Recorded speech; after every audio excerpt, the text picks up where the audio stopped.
On Sunday, nearly a week after Superstorm Sandy made landfall on the East Coast, neighborhoods like Red Hook in Brooklyn showed signs of recovery.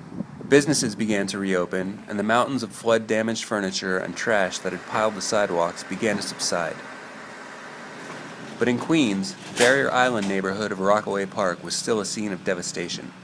Piles of debris rose along every block, with inch-deep sand pushed 3 blocks back from the beach. Along Beach Channel Drive on the bay side of the island, FEMA and the National Guard had set up distribution centers for blankets, food, and water. We're working with the National Guard to try to hand out supplies to the public, both when they drive up in a car or they're walking. We've probably cleared about 20 pallets of food and water in this 5 hours.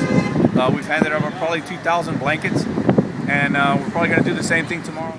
Closer to the ocean, the more organic response was felt.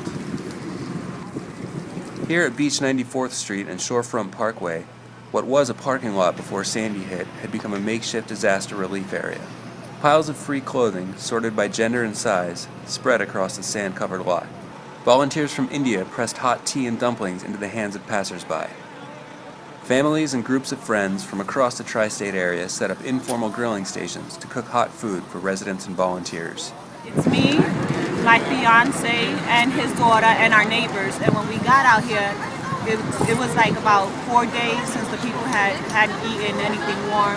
We decided to bring the grill over on Friday and just triplicate what we did the day before. And today, we're doing quadruple of what we did on Friday. We're just trying to do everything we can to help everybody who doesn't have anything warm to eat. Down by the ocean, the power of Sandy's impact was apparent. Huge sections of the beach boardwalk lay washed up against houses nearly 200 feet away from where it originally stood, leaving bare its concrete supports. For the Wall Street Journal, this is Bryan Quinn in Rockaway Park, Queens.